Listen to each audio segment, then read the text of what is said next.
Hey guys, Alex here, otherwise known as Clash with Stella, and in today's video we are going to be jumping in to not Clash of Clans, but Everdale, this new game that Supercell has released. Now this game was previously out, Villages and Valleys I believe is what it was called. It was out with a different company. It was actually Supercell, kind of under a different name. They were just running this in alpha to see how the game would do, if people enjoyed playing it, away from that Supercell brand and the Supercell name. But Supercell have now taken ownership for it, and the game certainly has blown up. I have been playing it since it was released in the United Kingdom, and I have been absolutely loving it. But in today's video, as you can see, I've loaded up my Everdale, and I'm going to be taking you guys through my 5 top tips for beginners. Now, coming fresh into this game, I was pretty clueless, to be honest. I had a rough idea that it would be one of these farming games to really focus in on farming and whatnot. But I knew I really had to grasp the game, get a better understanding as quickly as I could. And luckily for me, I found myself a valley with people that had played in the alpha version of the game, that Villages and Valleys. So they had a really good understanding of the game, which meant my life was incredibly easy. I can ask them whatever I want, whenever, and they will always give me the perfect answer. So without any further ado, let's roll the intro and jump into these 5 top tips, because I am rambling, as I always tend to do in these videos.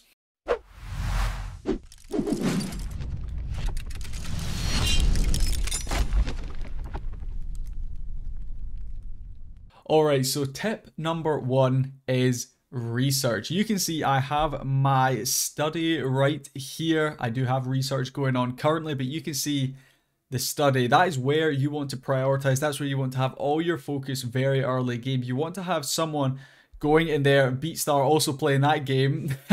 You want to have someone going in there non-stop. Alright? Pick a villager, it doesn't matter who, and you want them to be going non-stop in there. You will also get potions and whatnot to boost them, but for now, you guys don't need to worry about that. The main thing to worry about is having someone doing research all of the time. So you'll see, you'll start down at study level 1. Now to upgrade your study, you have to actually level up in the game. And to level up, you have to build and upgrade new buildings. And to unlock and upgrade new buildings, lo and behold, you have to research them in the study. So it's a little bit of a cycle there that you have to work with. But the main thing you want to prioritize is getting as many villagers as quickly as you possibly can. Now you'll see right here, a new home. These little things right there, you'll see the top left icon means you will get a new building. So all of these are new buildings. As we scroll across, you'll see there's another home you guys can pick up. And as you scroll through, you can see I actually haven't completed a lot of these. I've still not even unlocked trousers. I haven't unlocked this mixture for clay diggers. There's loads, but I have been prioritizing unlocking as many new homes as I possibly can. You'll see there's also a couple of upgrades for homes. Those don't matter too much at this point in the game. You want to unlock as many villagers as you can.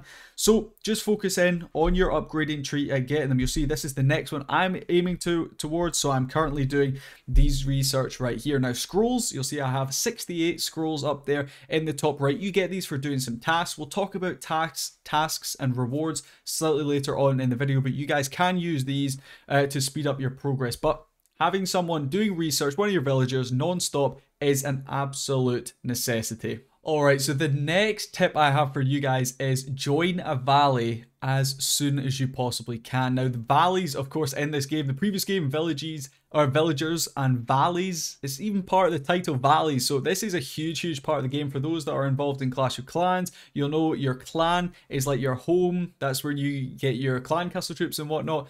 And the valley in this game is even more important than that. You really have to find a fantastic valley, which I have, luckily for me, and put a load of effort into it. So find a good valley. Now there is, Everdale has its own official Discord server out there. You can go in there. You'll be able to find loads of great valleys. Depending on your language, you'll be able to find one for each language. Luckily for me, I had a couple of friends that were actually already in this valley. They invited me over and I got set up from there. But find yourself a good valley and you'll be able to progress through the game really quickly. You can see actually right now we have a premium ship, which is pretty sweet. We've had a couple of these. People can summon them in for gems, you know, dirty gemmers and all that. But most of the time you won't be able to have this. But in your valley, there will be certain different tasks that you guys will be able to complete.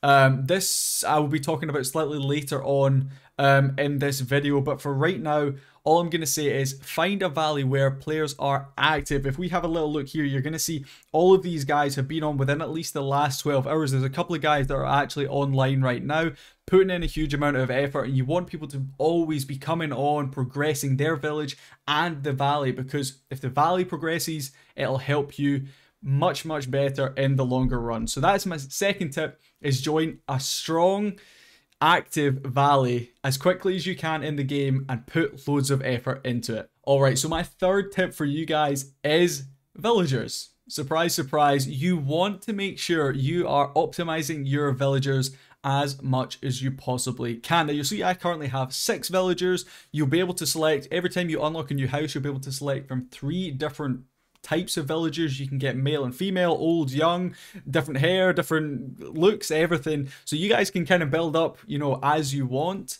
these kind of villagers. This is what I've kind of gone for. I didn't realize at the start. I maybe would have been a little more picky. I haven't really changed any of their costumes either. I've just left them. The really great thing about these villagers is you can actually change their name, and you'll see I fiddled about with some of their names, but I'll talk about that in a second. The main thing you guys need to do is when you first start playing this game, have your villagers going non-stop.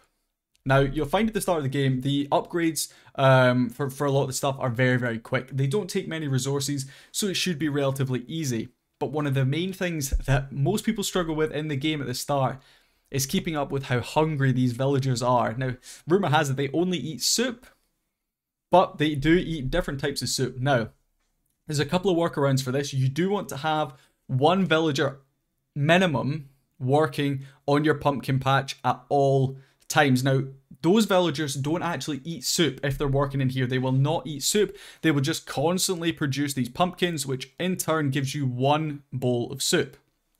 Makes sense. You can also click on your kitchen here and you can see all your different items and resources, your food items. Now, the good thing about this is mushrooms, raspberries, they grow in your village. And if I scroll out here, you'll see I've actually got a couple of mushrooms, a couple of raspberries there. Now, these are really quick to remove. You can actually use your nectar. You'll see I've got 103 nectar down there. You can use that nectar. It's going to speed things up really quick. Use all your villagers, pick as many of them as you can, and then you can come in here, you can click on them, and you'll see 1 mushroom is going to give me 3 bowls of soup. So that helped me out a ton at the start of the game. It meant I could most of the time have 1 villager making food. The rest of them could be away doing something else. And even if that soup was depleting, I could quickly come in, top that up, just help out a little bit with some mushrooms, some eggs, some honey, whatever you guys have early game, I would suggest using. All right, so keeping your villagers healthy, you know, fed well, very important. But you do want to make sure they're constantly working, whether that's in your village or in the valley. So the next thing I want to talk about is auto and valley tasks. Now you'll see I've actually completed my autos for today. I wasn't really prepared for this video. Maybe should have showed you guys. But auto does come every 24 hours. He will come at you with a variation of different tasks. If you complete all these tasks, you will get a rewards chest. This has some gold, sometimes some scrolls, and sometimes some gems in it.